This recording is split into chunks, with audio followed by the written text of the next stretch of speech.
Beep, beep. I'm a sheep. I said beep, beep. I'm a sheep. Please tell me I'm not the only one who knows what that is. I recognize it, but I'm blanking on what it's from. Maybe that's a good thing. ASDF movie. It's a YouTube channel, and my children love it, and everyone who's cool loves it.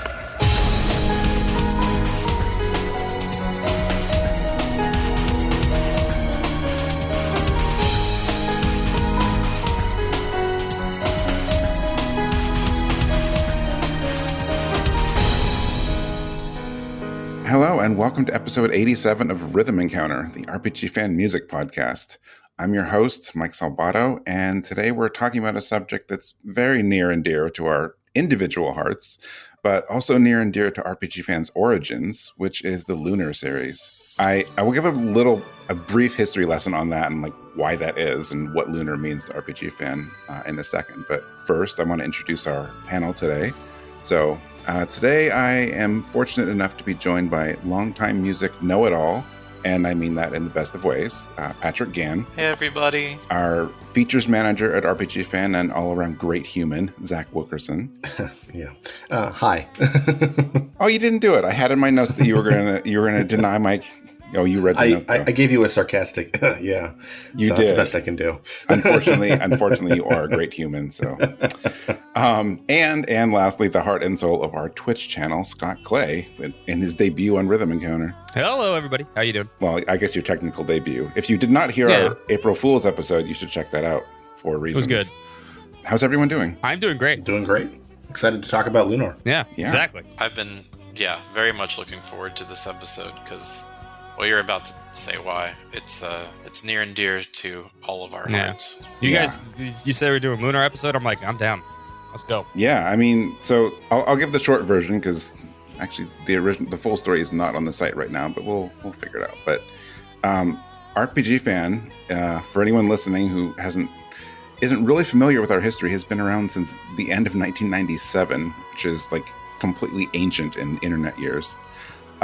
At the time, we started as a site called LunarNet, which even though I've been here for so long, I mistakenly thought that the site was about Lunar, even at the beginning, but it really never was. It always covered different RPGs, and I think Grandia was like the biggest thing we covered way back then, right? Yeah, I think we got some screenshots for it before anybody else or something. Yeah, but the site was called LunarNet, like in honor of Lunar, and so even though we changed our name to RPG Fan in 1999, one of the founders of RPG Fan went on to restart LunarNet, and we'll actually put a link in the show notes because LunarNet is still around as like an archive and information source for all things Lunar. So, even though the site wasn't ever like a Lunar site technically, it was a Lunar site in name, and it is one of the things that prompted the site to like exist in the first place. And it so happened that we were gonna, when we brought back Rhythm Encounter in like late 2020, we thought about doing Lunar because of its importance to RPG Fan, and it would be a good way to like bring the show back.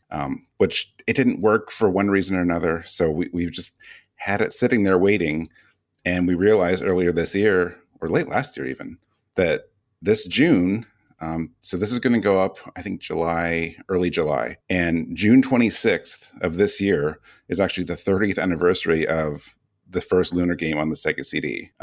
So it seemed like just the perfect time to finally do this episode. I need you not to point that out because that makes me feel old. Yeah, it makes me feel old too, right? So 30th anniversary of Silver Star for Sega CD in Japan means the entire franchise is celebrating its 30th anniversary. Yeah, exactly. Yeah. Pretty awesome. Yeah. And we're all old, and everyone complains every time something goes up. It's like, it was the 20th anniversary of this awesome game, and you're like, what? But what that means is, the art form is achieving longevity and gaining more and more ground in both popular culture and critical. I don't know. Something that's not pop culture, like the fact that like game music finally has a Grammy category. Yeah.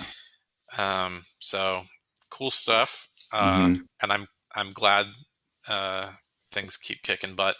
Now we just need a new game in this series, right? Right. Oh yeah. Someday. I've been waiting for Lunar 3 for 20-something years now. Yeah, Victor Ireland definitely teased us with it enough back in the day. He's killing Yeah. Oh, I've seen it. It's going to be great. I'm like, but it's going to be at E3 this year. No. So I know, like all those anniversaries. Actually, Natsume just sent out an email last week, just reminding us that the Harvest Moon series is now 25 years old. Which don't even get me started on how old Final Fantasy VII is. Yeah, they just had an anniversary too. Anyway, we're not here to talk about that. We're here to talk about Lunar. Or Lunar. I'm going to say Lunar. I know some people would prefer Lunar. At least I think Victor Ireland would, but I can't do it. So our first couple songs here are some opening songs from two of the games. And Pat, you have our first one if you want to introduce it. Yeah, this is the opening and title theme is just called Lunar. So this would have been the opening vocal track for the original Sega CD version of the Silver Star. There are Japanese and English vocals for all the vocal tracks for the first two games. I went with the original Japanese, so this song would have come out with that 30th anniversary release of Silver Star in Japan, and it's a very upbeat little song. Yeah, it is. And then Zach, you have our next song. So I am bringing the remastered version of the Eternal Blue opening theme. It's remastered by Schafianski. And yeah, it's a little less upbeat, which makes sense because Eternal Blue's a little less upbeat than Silver Star. All right, so we have our two intro songs. So let's go listen to Lunar and Opening Credits Remastered.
This is not the time for my awakening.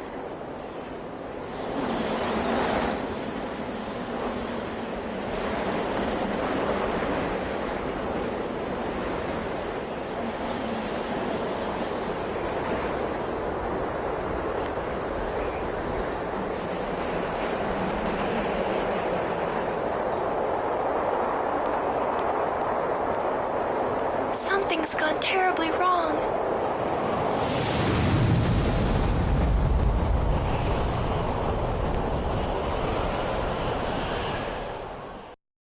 All right, those were two lovely little tracks. I need to start by talking about how much I love the opening of the original Sega CD version of Lunar.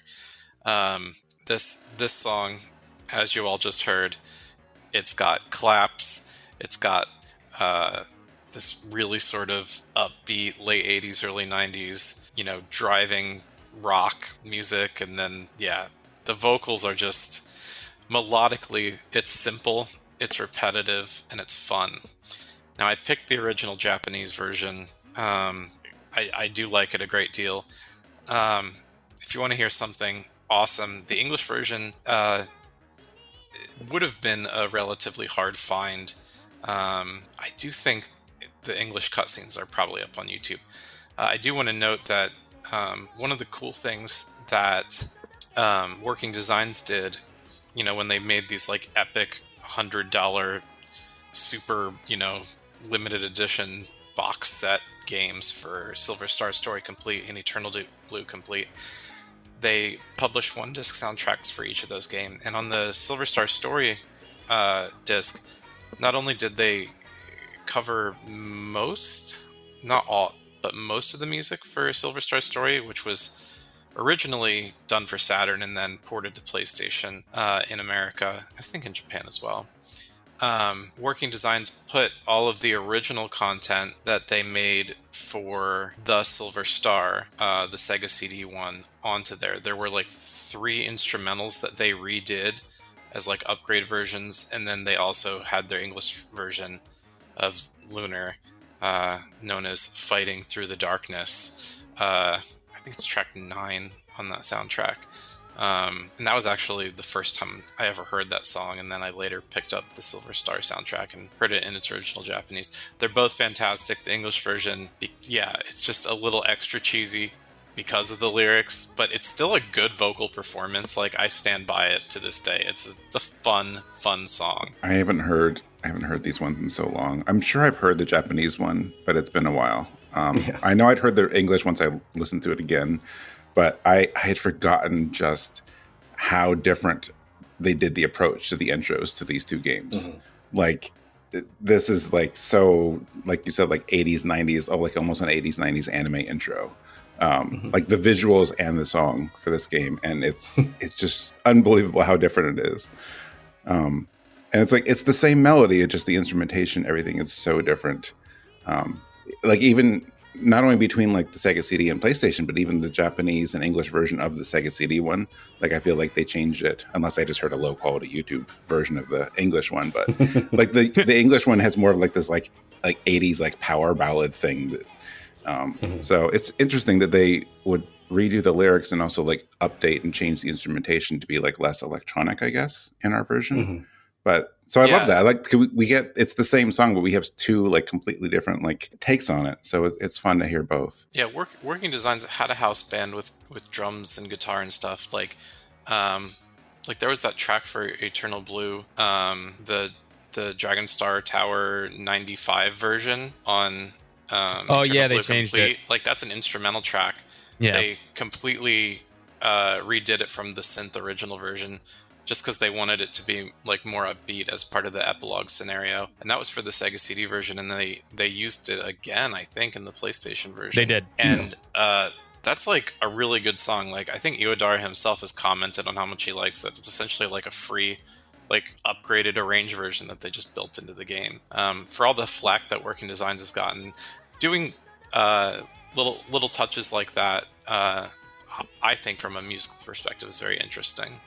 And I like it. Yeah, I think remixes and stuff like that are, it helps. Even if you're used to the original stuff, it just helps you get that feeling that's just like Oh, it's just it sounds like the original, but it's just a little bit better or maybe a little different, and you end up loving it more. Yeah, and I agree. I mean, I think it makes sense too. I mean, given that Silver Star comes out here in the early 90s, and anime obviously is here, but it's not as big, and so I think that you can see them sort of adjusting it for a Western audience to some degree in a way that I think makes sense. But also, I love how late 80s, 90s anime it feels, because if there is a game that is trying to feel like a Saturday morning cartoon, early 90s, late 80s anime, it is Lunar the Silver Star. And I think that this perfectly gets to it. Even some of like the cues and the cutscene with the way the music goes, because I was watching it earlier, are kind of hilarious, but like in a way that totally makes sense to the spirit of this game.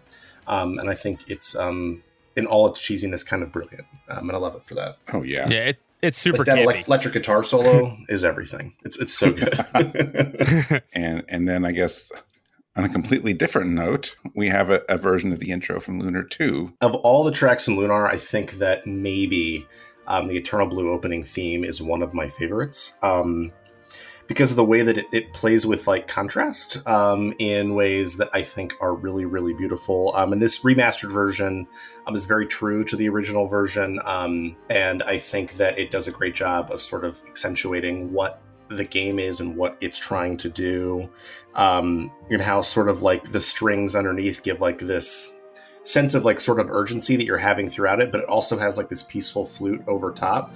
And I think that the way that the Lunar games in general, but I think Lunar 2 in particular, manage to balance tones and sort of have like these really dark events in a way that you would have in an anime, of course, but also like this really light mood. That is why we all love Lunar so much, right? Like it has such a joyfulness, and I think that like sort of that peaceful flute over top of it works really well. And I I think the woodblock in this version is like a little bit over the top, but I love it anyway, because I feel like it just, the way they're managing to blend all these different sounds and all these different things that are happening, I think gets to what this game is doing. I particularly love like the big timpani crash about like 45 seconds in or something. And the way that it ultimately like resolves really simply and really peacefully with the strings, also I think gets to what like sort of like the epilogue feeling of this game. So I feel like it sort of captures all of Lunar 2 in a really cool way. I love this track. It's really beautiful. Yeah, it really sets the tone for the game. It's mysterious. I think that's the best way. It always felt like that way for me. Whenever I heard it, it was always mysterious. Like what's going on? What's happening? Especially if you just finished Lunar 1, it's like, what is this? What's going on? And then if you watch with the visuals, it's like, it still gets my hair to like, little nerves. I'm like, oh, wow, that feels good. Cause it's just I think it's also the nostalgia with that. Oh, but for sure. So yeah, like we'd mentioned, this is a remastered version. This comes off a 2013 album called like Video Game Remasters, like Underrated Edition. And somewhat hard to find even as a digital album. I think we have it in the show notes. You can find it streaming on Spotify for purchase on iTunes. There's like 12 tracks from all different games, most of them RPGs. So I really like this remaster. If you go back and compare it to how it sounds on Saturn/PlayStation, like it is a significant upgrade, and it does sound really nice. For me, this song, divorced from its visuals, never stood out to me. But as part of the opening credit sequence, it really works for me. I feel like that, just that simple inclusion of like, stuff stone engraved as you pass along. Like, we talk about, Lunar's, how you can compare it to various anime, and just watching this always makes me think of like a lot of Hayao Miyazaki films, and for this one especially, the opening to Nausicaa. If you guys know the opening to Nausicaa Valley of the Wind, both the music and the visuals seem pretty spot on, except this one has a much bluer tone instead of a more sort of orange red tone. And also this song is more melodic and less sort of ambient and less dark than Joe Hisaishi's music for Nausicaa. So I love this, but yeah, I just wanted to say, like, I was listening to music of these games long before I was really playing them. And when I finally played Eternal Blue, and I was very late to the party, I don't think I played it till like 2004, 2005.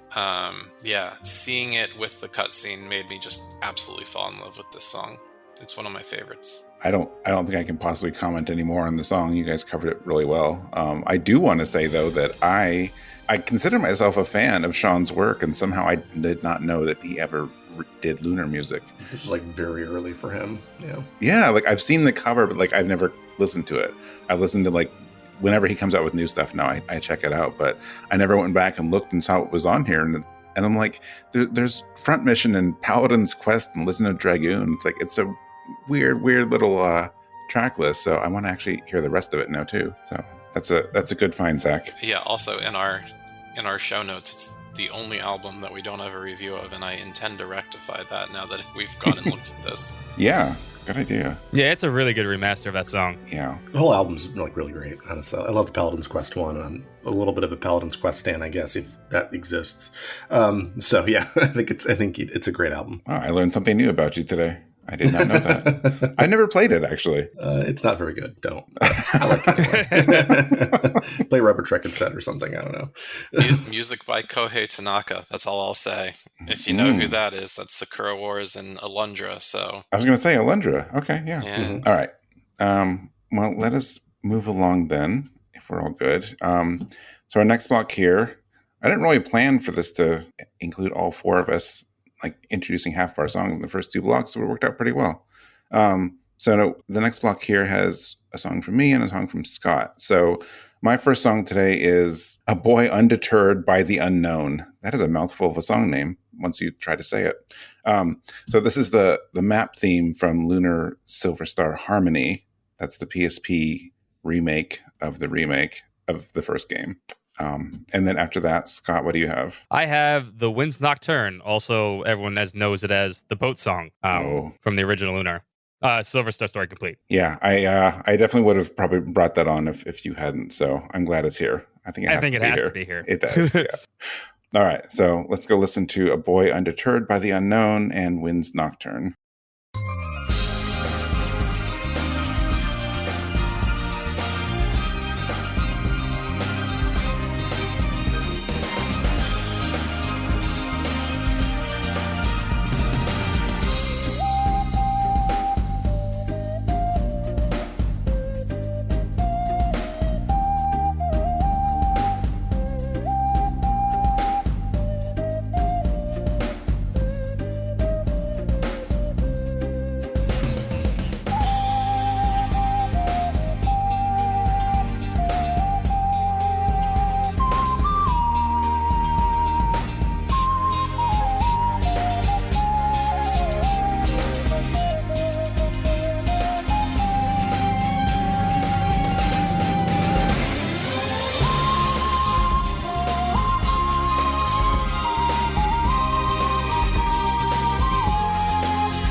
Shooting star, but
All right, so a boy undeterred by the unknown. I really feel like Grammarly would flag that and suggest something simpler, but that's okay.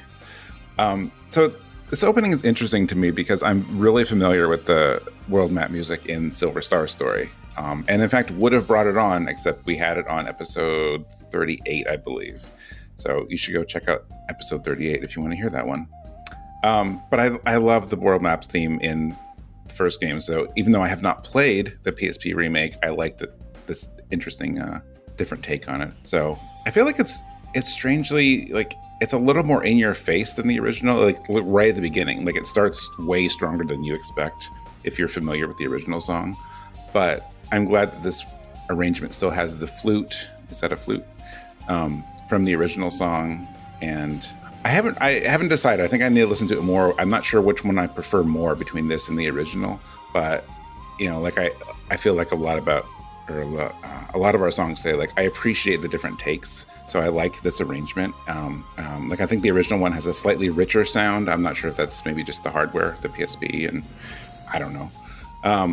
But I appreciate that this is a different take and a different instruments used. And this one has more, I think, because I listened to them back to back, this one has a little bit more of an energy to it, like a stronger something. I'm enunciating this so well, I know.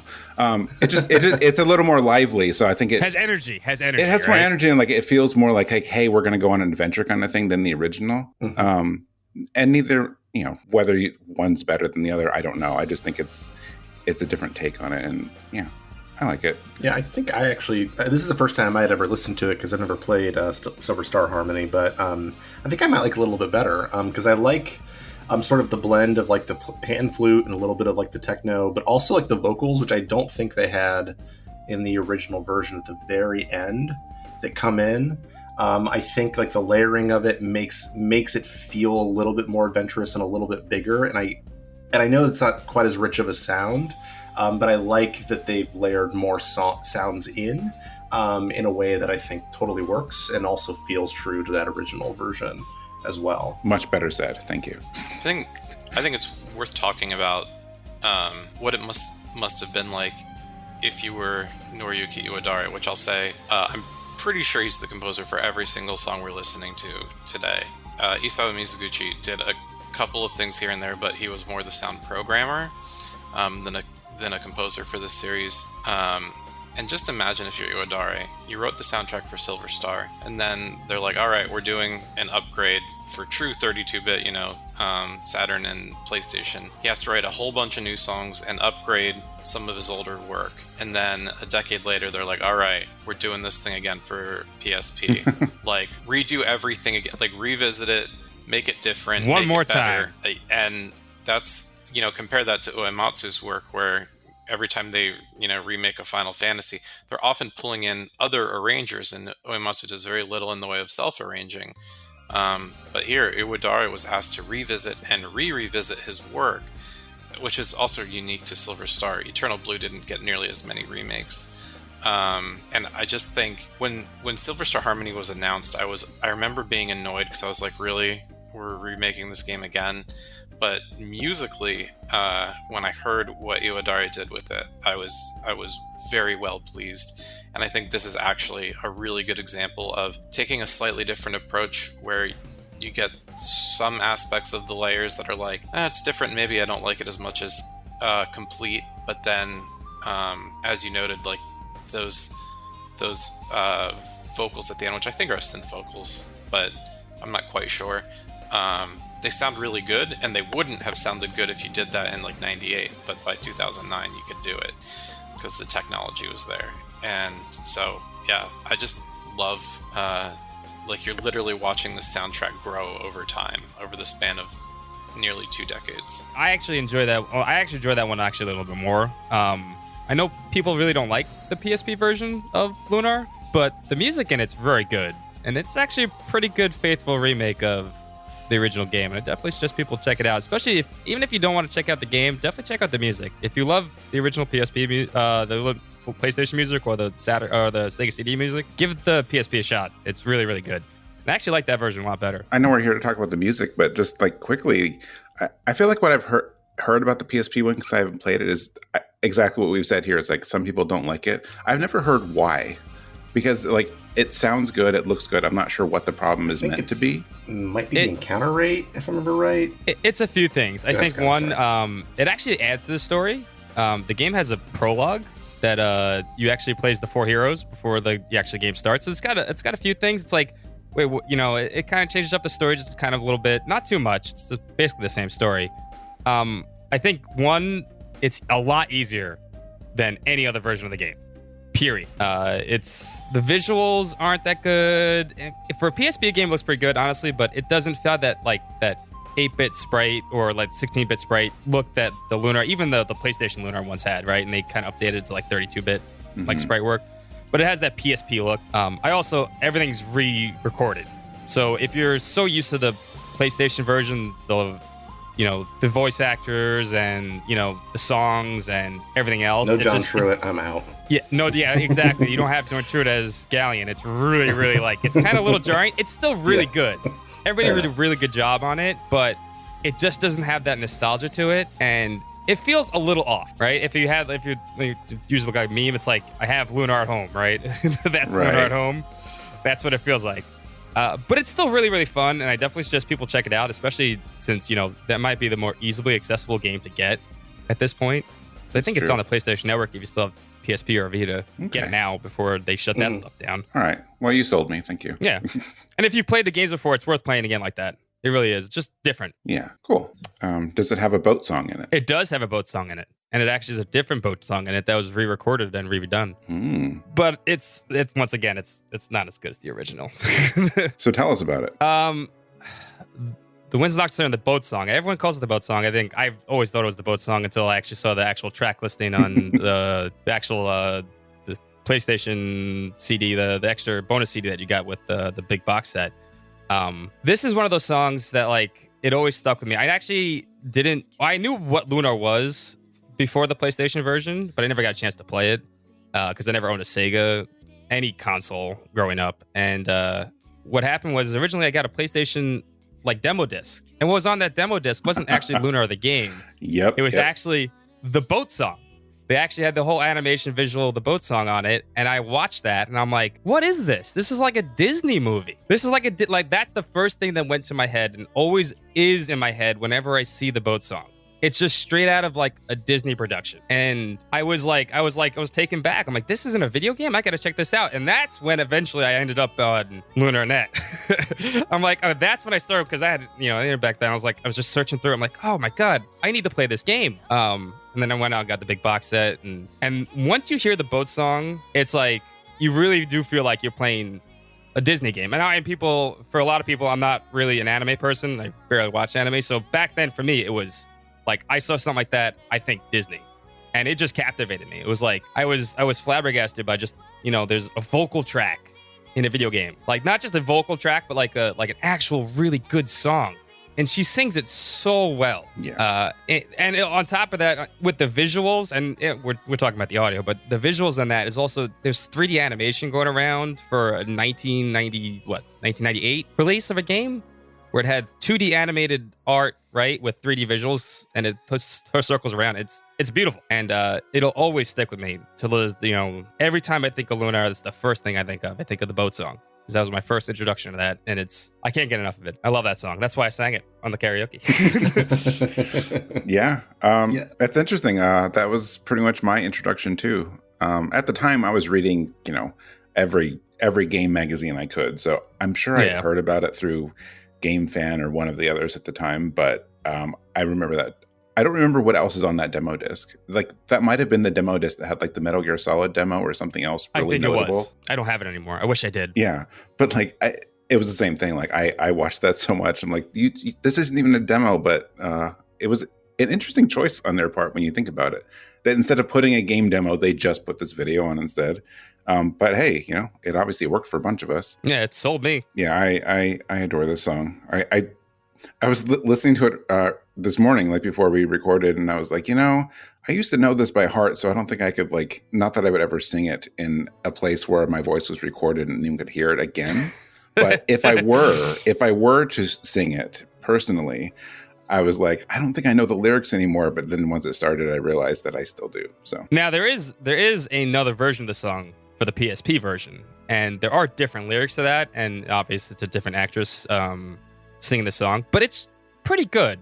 It's actually, people think it actually maybe sounds a little better. I think it's because it's just recorded better, because it's, it was recorded in 2010 compared to the audio equipment they had back in 97, 98. Yeah. But at the same time, it's just a little different. Also, maybe one of the reasons why people don't like the PSP version of Lunar so much, because it's just not as nostalgic, but it's still very good. Okay. Yeah. The fact that XC didn't have access, probably legally, to all of the English assets, and even if they did, because there was new content, it just wouldn't have worked. It's tough. It's like when Konami redid all the English voice acting for Symphony of the Night, and retranslated it.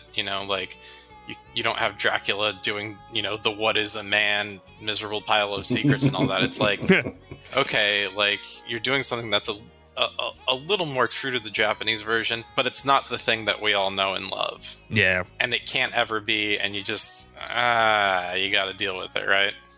So, right. You can forgive Xseed for, they had to do something with it, and they were going to do it in English. That version is fine. But Jennifer Steigl, yes. I think her last name is... She's I married think that's how you now. pronounce it. Yeah, now it's Jennifer Magalanis. I sound horrible. But at the time it was Jennifer Steigl. She did the vocals on the boat song, Wind's Nocturne.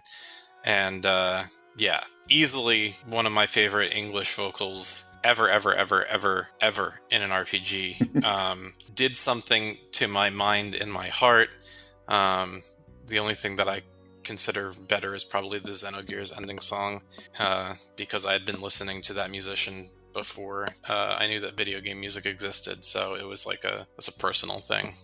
But yeah, they did something very special and very magical, and they presumably did it on a budget, with what they had. They had a garage studio and they made it work, and I just love that. Yeah, I mean, my story is relatively similar to the rest of yours. I don't think I got the demo disc, but I did buy the box set, and my stepfather eventually walked in and said, I need you to stop playing that song on the radio. And he was right.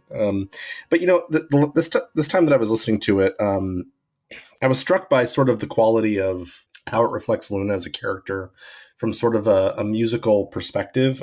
You've got these sort of light and airy chimes that sort of, I think, almost feel like winds running through them, like it would have on a boat, which I think is really cool. But the whole thing just feels sort of like this gentle lullaby. There's this uncertainty to it, in the quality of her voice, but also sort of in the quality of the music itself. And it also feels like a little ethereal in a way that I think is really cool. And I also like that the resolution is sort of peaceful, but a little melancholy, but also it's okay with the uncertainty that she's facing at that moment. And I think that one of the things that I think makes it resonate so much with people is, especially a lot of us were probably about the same age when this song was sort of a big deal for all of us, sort of that acceptance of uncertainty and the way that it's communicated musically and visually into the lyrics, I think is really, really lovely. Obviously I love this song just as much as all of you, but it's great. I was actually going to mention this on another track coming up, but it applies here too. One of the things in our show notes here is that we have some lyrics from LunarNet. Actually, LunarNet has these full listing of lyrics of the vocals from, well, I'm going to say both Lunars, but I assume all of them. I believe I used that for the karaoke thing, if I'm not mistaken. Perfect. So we have those links in the show notes, so you can see the originals, like the Japanese one, the direct translation of the Japanese, and then see how it changed into when they actually localized it here. And it's interesting. I have some notes on another song. I won't get into it on this one, but I like looking at those and seeing how the original one sounded and how it was changed here.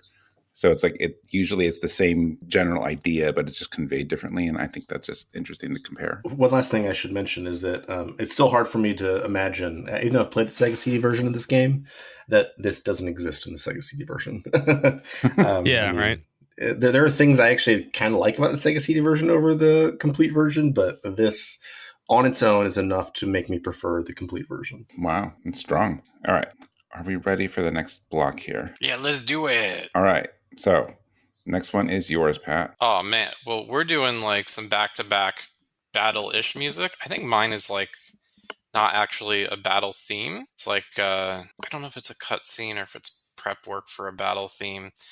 But yeah, this is found on the Lunar Eternal Blue Sega CD soundtrack. Again, original, I guess this would have been like 95, before, Eternal Blue was redone for Saturn and called Eternal Blue Complete in America in like the year 2000. This is like old school Eternal Blue, and the song is called Footsteps of the Decisive Battle. So yeah, I think the song still exists on when it was remade for yes, it does. Saturn/PlayStation, but it's decidedly more old school in the Sega CD Eternal Blue disc, which is why I picked it, because I like all this older origin stuff. Yeah, I mean, I appreciate it. We have a good mix of older and newer. Although I guess at this point they're all old, but you know what I mean. So after yours, I have Boss Theme. I can't believe it's just called Boss Theme, from Lunar to Eternal Blue Complete. So we got two battle-ish songs from Eternal Blue here. So let's go listen to Footsteps of the Decisive Battle and Boss Theme.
Footsteps of the Decisive Battle, Lunar Eternal Blue.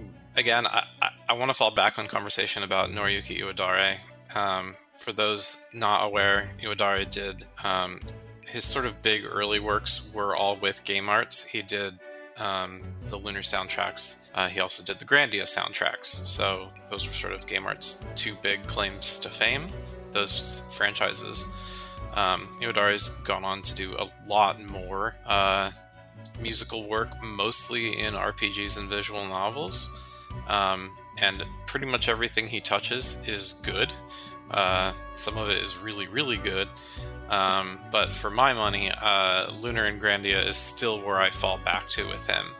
And when I listen to a track like Footsteps of the Decisive Battle, I'm like, this is like, the instrumentation, the way he thinks, the way he handles melody, the way he can go from something very direct and in your face to something a little more subtle and back and forth in sort of an A-B pattern. That's what I love about the way he writes, and I think Footsteps of the Decisive Battle is just like, as far as the instrumental tracks go from Eternal Blue, it might be my favorite. I get chills whenever I hear this song. I think that's because I know exactly when this song plays every time. It obviously plays very much at the end of the game, obviously, as it says Decisive Battle. I don't want to spoil things for people that never played Lunar, or Lunar 2, actually. But when this track starts playing, you're in a good spot in the game, and you're about to have a lot of fun, and about to see a very cool ending, or pseudo ending towards the true ending. Yes. It's been a while since I played, so I was going to ask if you meant like it's the standard ending or the epilogue ending. It is the standard ending. Yeah, okay. Standard. This plays obviously in the final dungeon. Final quote unquote dungeon. Oh, it's the dungeon music. Okay, that makes sense. Yes. Yeah, I was like, where is this in the game? Yeah, it's the dungeon music. It's the dungeon music. Prior to a certain... Can we spoil games that are this old? I mean, at this point, we've avoided it, so up to you, I guess. Up to you. Let's just say there's a guy whose name starts with a Z, and you're going to be fighting that guy. It might have been a website at one point. Yeah, he wants to just hand you a bunch of video game ROMs. Yes. Yeah. All right. He definitely has his own domain. Thank you for getting that. Okay. All right. It's the dungeon. All right. Gotcha. Yes. Anyway, I was saying about the track, and then it's got a very melancholy beat to it. It's not like, there's a lot of final dungeon tracks for video games. It's love it's really hype and stuff, but this one's really calm. And it's like, you're just traveling through this dungeon. It's like, yeah, we're gonna get there. We're gonna get there. Right? Instead of where I feel a lot of final dungeon tracks are, it's like, it's loud and in your face. And this one's just, I think that always resonated with me. Is just like, yeah, we're gonna do this. We're gonna win. Right? And it adds to the story, I think, when you have a track like this, because it just plays off that. Real quick, the irony to that, we're gonna win, is that I've played both Sega CD and PlayStation version of this game, and in both instances, this is the one part where I come in extremely underleveled in both instances. I have to level grind, and I still lose to that boss many times. I think on the PlayStation version, it was like I reattempted 7 different times, grinding between each attempt. Lunar 2 is hard. Yeah. The Worker Designs made Lunar 1 and Lunar 2 much harder than they needed to be. Yes. And the original Eternal Blue one is actually maybe a little more difficult, just how the mechanics work. There's one fight in the original EB that is ridiculous. Brutal. Starts with the B. Yes. Yeah, I know that one. That one too is very awful. But yeah, it was actually this final dungeon and final boss. I would, for each version of the game, I would put in hours grinding, which maybe also, now that I'm thinking about it, might also add to why the song sticks out to me. But you would think I would dislike the song since I hate level grinding. Nonetheless, I actually do like this song so much. So I don't know what happened there.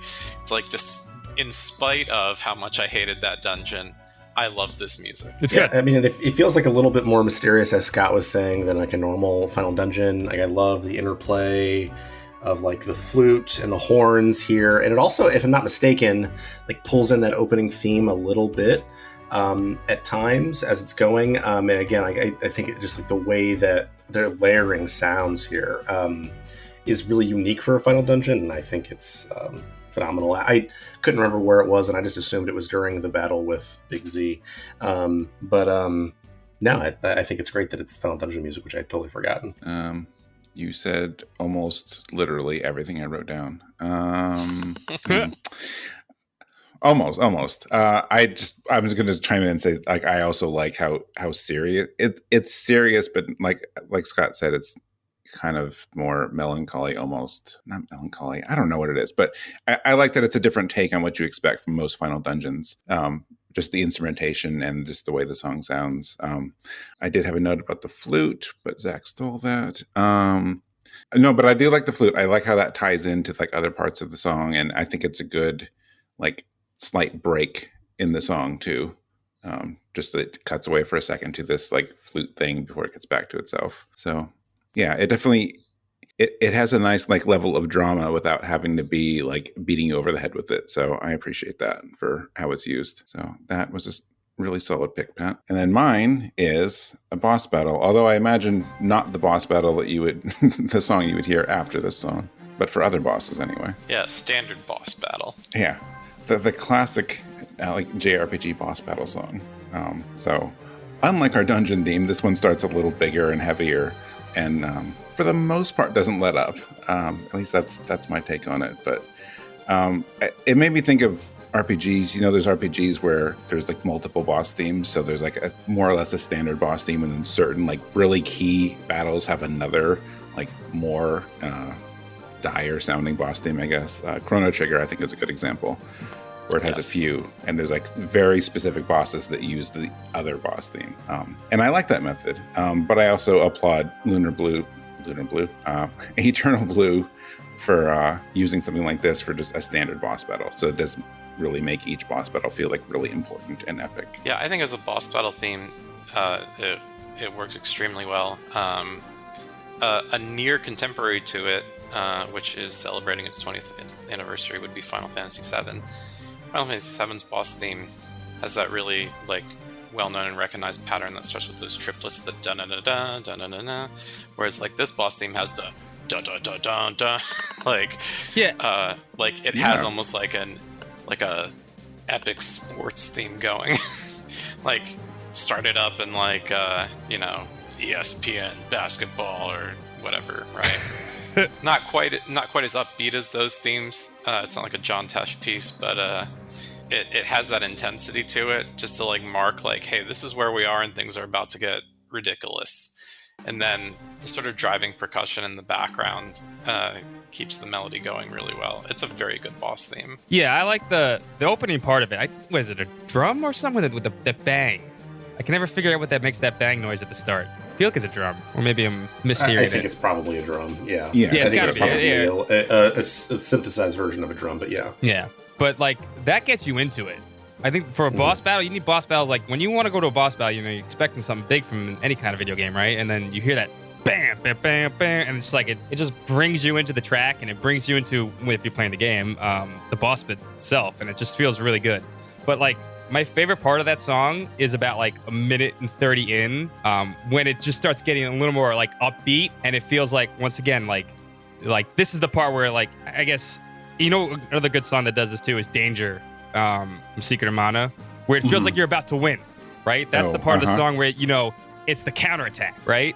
So it's like the boss comes in hard, and it's like, yeah, it's big monstrosity thing, right? At the beginning, just like the song starts, right? And it goes through, and it feels like you're losing. And then all of a sudden, you get to that point in the music, it's like, that's where the counterattack happens, or your characters are starting to fight back, and you're starting to win. And it feels great to listen to. And that's what I want from every boss theme. And I think another good boss theme that does that is, like I said, Danger from Secret of Mana, who does that fantastically. That's a great reference. The A-B patterns in a battle theme where A is just like unrelenting and scary and might use a lot of dissonance or tritones or things like that. And then in the B section, there's this sort of hopeful adventure, like this is your team's turn.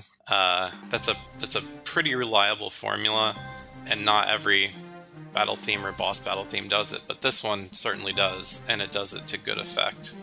I really like the way they use like the chimes or the bells here too to kind of drive the momentum forward, which feels like a little bit different for a boss theme to me. But yeah, I love like just the opening notes for me every time. I'm like, all right, I'm into this now. I mean, I don't have anything much more intellectual to say than that, but yeah, I love this thing. I think I mentioned instrumentation before, and yeah, Iwadare is really good with the pitched percussion stuff, bells, chimes, timpani, marimba, xylophone. Like, he does extremely well writing for those instruments. Now, also, I think, if I'm not mistaken, I actually think there's two versions of the song. There's the one that plays in the game and the one that's actually a, like, released track.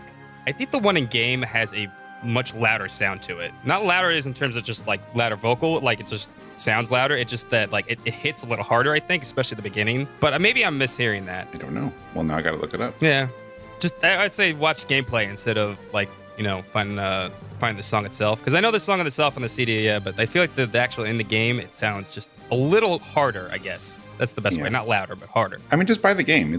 They're also readily available. Yeah. So.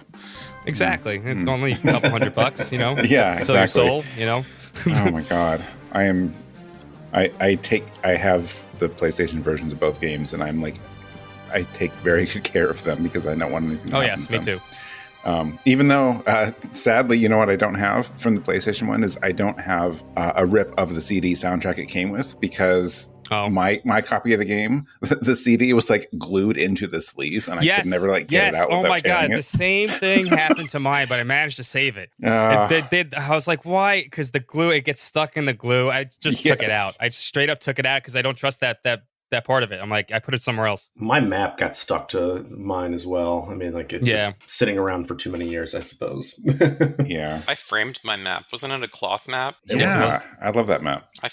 I framed it. Yeah, it's beautiful. I completely took that package apart, and it's piecemeal now. I own it all, but it's not in one place. Unfortunately, the Eternal Blue map is not cloth. It's actually paper. Yeah. But the original the first one's... Yeah, I knew one was cloth. Yeah, I was talking about Silver Star. Is anyone actually wearing the pendant right now? I feel like we should have been wearing that pendant for this episode. I have the pendant on stream all the time, actually. It's on the little puppy dog toy that I have on next to it. I keep the pendant there the entire time. You can see it all stream long. Whenever you guys come to the Twitch channel, you can always see it. I noticed. I noticed. Yes, I noticed that there was something hanging on it, but I didn't piece together what it was. I got to go look again. All right, nice. Yeah. All right. We have one more block of songs, so we're almost there. So our last block here is Scott and Zach. So Scott, what is your second song today? My second song is the Rondo of Light and Shadow from Eternal Blue Complete, which plays toward the first ending of Eternal Blue. Mm-hmm. And it is a song that is near and dear to my heart as well. And I love it. Awesome. And Zach, what's our last song? And I'm bringing Betrayal from Silver Star Story, the complete version specifically. It's a sort of a piano track that plays towards the end of the game. Okay. Sounds good. Let's go listen to Rondo of Light and Shadow and Betrayal.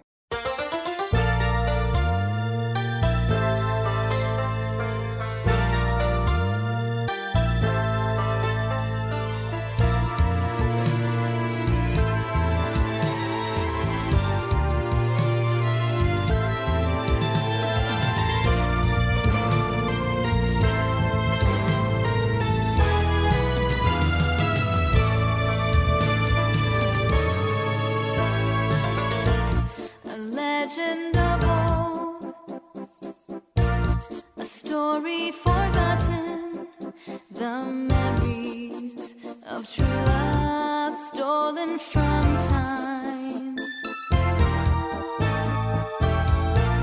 A darkened romance, try hard to remember, a doorway to the heart beckons your mind.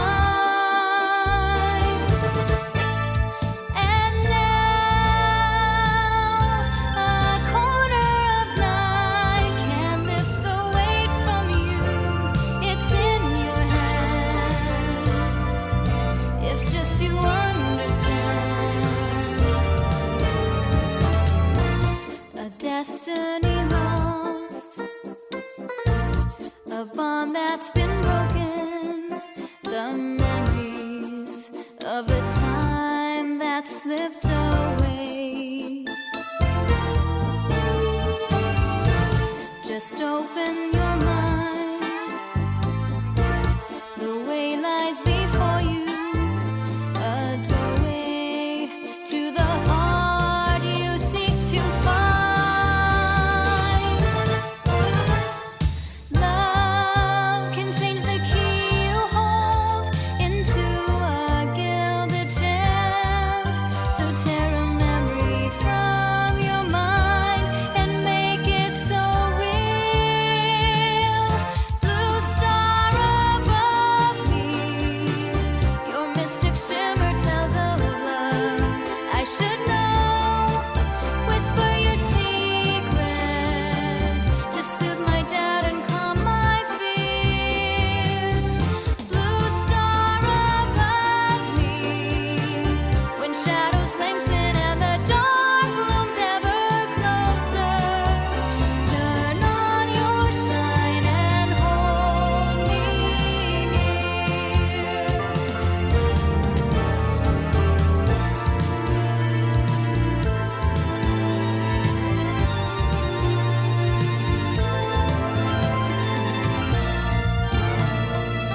All right, Rondo of Light and Shadow is another vocal track from, well, this one's from Lunar too. This one plays at the end, well, quote unquote, ending. I'm doing air quotes, all right, but ending of Lunar 2. And we heard it actually, the instrumental track earlier in this rhythm encounter with Zach's choice of Eternal Blue. But this is the one with the lyrics. And it's another really strong lyrical track in Lunar. Because when they had only 2 for the original Lunar, they went and did 3 for Lunar 2. And there's 2 of them. There's Lucia's theme and the Rondo Light and Shadow. But the Rondo Light and Shadow I always liked a lot more than Lucia's theme. And I think it's because of the lyrics. Not so much the music's great because you can hear the instrumental track at the beginning of the game, but it just kind of ties it back together with you hear the instrumental version at the start of the game. It's mysterious and stuff like that. And then you hear the lyrics at the start of this track, and it's like a story of old, a legend forgot. And I think more the lyrics add so much more to the song, or just the track itself, right? That like that mysterious part that you heard in the start of the game is now understandable at the end of the game. You understand everything that's been going on, and it just another track that I heard before the game. Like I heard the boat song before Lunar 1, but then I was so into Lunar that I wanted to play Lunar 2 so bad, complete, that, back in the day when you had legally downloaded music on LimeWire and stuff like that, I actually, went out of my way to actually find these tracks before the game was released, and it was just fantastic. And I was hooked on this song. I was like, I heard it so many times, and I wanted to know what it played. And I thought it was going to play at the beginning of the game, but I was pleasantly surprised that it plays at the end of the game, and it makes way more sense then. And I still love it to today. I'm going to say something controversial. Sure. I also really love this song, and I think I'm not bashing the lyrics. I'm not bashing the English performer. I think that's all great, but this is probably the only song that I truly prefer the Japanese version more, because I think the Japanese vocalist knocks it out of the water. We listened to the English version from Eternal Blue Complete. It's great, but Rondo of Light and Shadow, which I think you can find on Lunar Songs 2, that compilation, it's Japanese version is, because the Japanese vocalist, whose name I don't have pulled up, she just like kills it. I think it sounds so good. That's all I'm gonna say. I don't think that's a hot take. I think that's perfectly fair. Yeah. Because I think the vocals here are solid and they're good, but I always wonder, like, as I've been listening to this song, and I always thought this the first time, like, whose perspective is this specifically supposed to be from? Is it Lucia's? I think. I've always thought, like, I've always been a little bit confused by some of the lyrics as it goes through, but I still like the song a lot, and I particularly like the use of the sitar throughout, which I think is a really unique thing in JRPGs. It's not a sound I hear very often, which is the only really new thing I have to add to the conversation. It feels very JRPG, and I love it for that, of course, as well. So this was the other song I wanted to talk about a little bit with the lyrics, which again, there are links in the show notes, but I think it was another one that I enjoyed comparing the two because why am I winging this? I have notes written down. If you followed Working Designs way back in the day, because when I was Kuju, followed them, I guess, they made a point of changing things during localization if they felt it was needed, or if it like fit better in English or whatnot. And or adding points to save in the Sega CD version of Lunar 2. Oh, geez. The worst decision ever. Wait, adding save points is a bad decision? No, like they literally, you had to use like a certain like currency in order to save. You had to use magic points in Lunar. In the original. Yeah. Oh, not save points. It's terrible. Oh. Yeah. No, not save, just save. Period. Yeah, just to save it all. Yeah, it's one of the worst decisions it's ever. like the original Resident Evils. You need ink Ribbons. or whatever to save. That sounds like that sounds about as good of an idea as the original version of Final Fantasy XIV, where you needed a special currency to be able to use the teleportation crystals that was very hard to get. See, so they made some really important changes. So like in this case, I was looking at the lyric comparison again, and I think the more direct translation of the song is wistful, but it's somewhat detached, and it's heartfelt but not really personal, which I think sort of works for Lucia if this is really meant to be, her thoughts. And again, correct me if I'm wrong, because it's been a long time since I played, but I feel like that might fit her character early on, but not so much later in the game, because she really does grow throughout the game. So for me, she does. Yeah. So like for me, like I think switching these lyrics up a little bit in the English one, it makes the song a little more personal, but still retaining the overall message of the original song. So like, I don't know, like I'm not saying it's better or worse. It's just, I think it might fit better her character and her journey over the course of the game, making it more personal with the lyrics. Yeah, because honestly, where this plays in the game, and once again, I don't want to actually, spoil that, but it is a very personal point for her in the game. Right.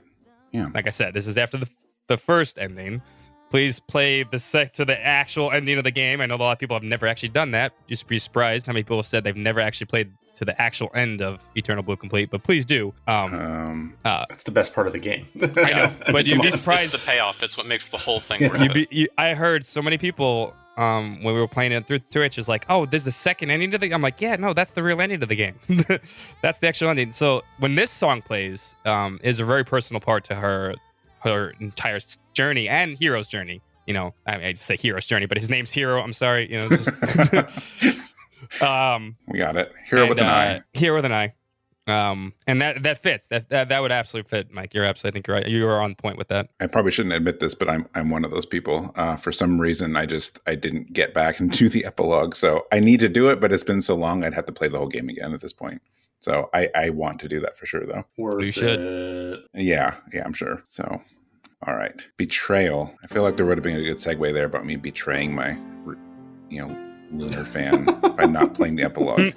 I didn't do the segue, so oh well. Zach, what do you think about Betrayal? I mean, I love this track. It is very different from anything else that anyone's brought. Everything else has been like big and over the top, including my other choices. Whereas this is just a very, very slow piano track that plays during a moment at the ending where you think you've experienced some massive loss. And I think that the musicality of it, even in its simplicity, kind of gets to that. Like, it's so slow that it almost feels like, and also like it feels like they're hitting the keys with such certainty that they're trying to come to terms with something that just happened.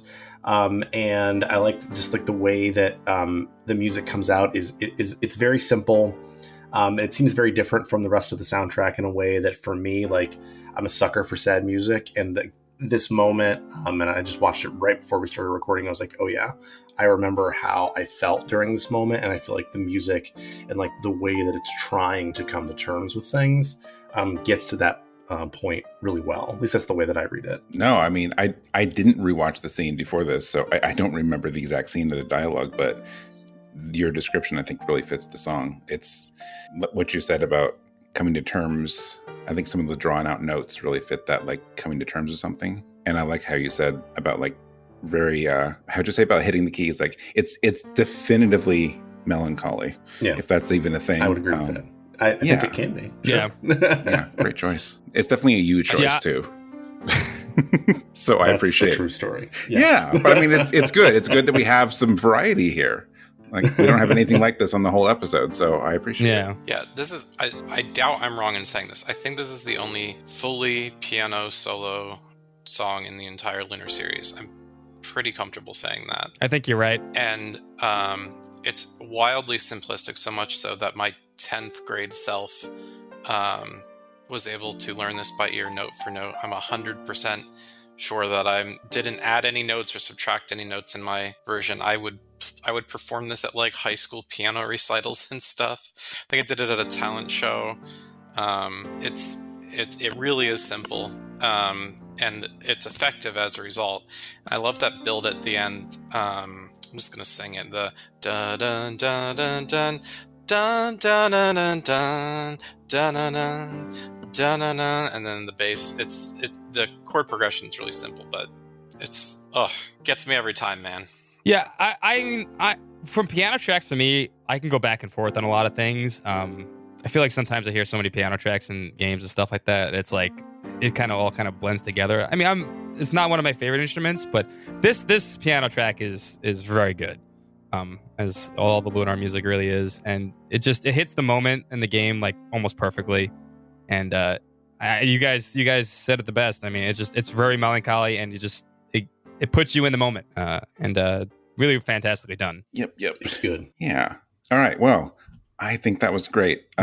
Really happy we all got to talk about Lunar. So thank all of you for being here today. So coming up next on Rhythm Encounter, in a couple weeks, we have an episode called Square Dance, which we've been sitting on for a little while. So that's going to be an episode all about strategy RPGs, and since they're usually grid-based, well, whatever. I like the title. I didn't come up with it, so I can say it's a great title. After that, in August, we have 2 episodes coming up in August. One is about Super Nintendo music, which I have no idea how I'm going to pick songs for that one. To limit myself to 2 Super Nintendo songs is going to be very difficult. Yeah, I've been thinking about it for like a month, and I got nothing yet. It's tricky. It's tricky. Or everything is the real problem. Yeah, it's a tough one. Yeah, I don't know, but I'm looking forward to it because it's going to be hard to go wrong with that. So after Super Nintendo, we are going to have an episode about tropical island music. So that'll be fun. We thought it'd be a good late summer episode. And that's what we got. We got some other things lined up, but those are our next 3 episodes. So, come back and check those out too. If you have feedback on the show, you can reach us at music@rpgfan.com. If you want to reach me directly, the best way actually is email. So you can reach me at mike@rpgfan.com if you have any thoughts or feedback. So for you guys, what's the best way for people to reach you, Zach? Best way for me is probably also email, zachw@rpgfan.com. Or you can find me on our Discord at ZachW. And how about you, Scott? You can catch me almost every day on our Twitch channel, twitch.tv/rpgfancom. I'm always available. You can also find us in the Discord. I'm available to talk whenever you guys want. I'm always chilling, having fun. And I'm down for any kind of conversation about any game, especially Lunar. You want to talk about Lunar? We'll talk about Lunar all day. So, Pat, where can we find you? Twitter's the best place to find me. I'm Gameodactyl at GameOdactyl. All right. If you enjoyed this episode, make sure you also check out RPG Fan's other podcasts. Alternating every Monday with Rhythm Encounter is Random Encounter. So that's our current gaming news, reviews, site features stuff. Recently we've been talking about all the new game announcements that happened during June. So there's been a lot to talk about on Random Encounter recently. And I'm also happy to say that after a bit of a break, Retro Encounter is back on track. So you can find Retro Encounter every Thursday on RPG Fan. So it's retro games and other episodes in between. Like every month there's a game journal. So, it's definitely I'm pretty sure it's our most popular podcast, so I'm happy that it's back. So please be sure to check out Retro Encounter if you haven't yet. There's a ton of stuff there. I think by the time this goes up, we'll be, close to 340 episodes? Do I have that right? That's a lot. Yeah. So there is a whole lot to listen to. We just posted 331, I think, and it'll probably be up to 334 by the time this posts. So yeah. Yeah. See, there you go. So I was almost right. 331. Yeah. If you enjoyed this episode or any of our shows, we would appreciate if you could leave us a review on Apple Podcasts, Google Podcasts, subscribe, whatever the current terminology is, depending on your platform. But any of that helps us out, so we would appreciate it. So I think that's it. So today our bonus track comes to us courtesy of Pat. So Pat had an interesting idea to close out our show today. So what do we got? Never localized Magic School Lunar, Sega Saturn game, goofy little side game in the franchise that probably will never come out in English. The song is called Combat, Ellie Flies Through the Sky. It is standard battle music. It's technically an arranged version from Magical Island Volume 1 because no formal OST was ever released for this game. Wow, that's weird and disappointing. But okay. All right. So, yeah, we're going to close out with Magic School Lunar, which is, again, really obscure, weird little thing for a series that I think a lot of people don't know in general. So I appreciate that. Thank you. Better than anything from Dragon Song. That game doesn't exist. That game doesn't exist. Sorry. I don't know what game you're talking about, Pat. Yeah, that's weird. That must have been some fever dream. Yeah. There's only 3 Lunar games, and Magic School is one of them. All right. So we're going to close out with Magic School Lunar. Thank you, everyone, for being here, and we'll see you next time.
that was a good That was a good move. Thank you. That was a good move. Yeah, actually, we didn't explain the weird sounds to Scott. Oh yeah, I mean, I'm trying to figure that one out, but you know what? I think I got it.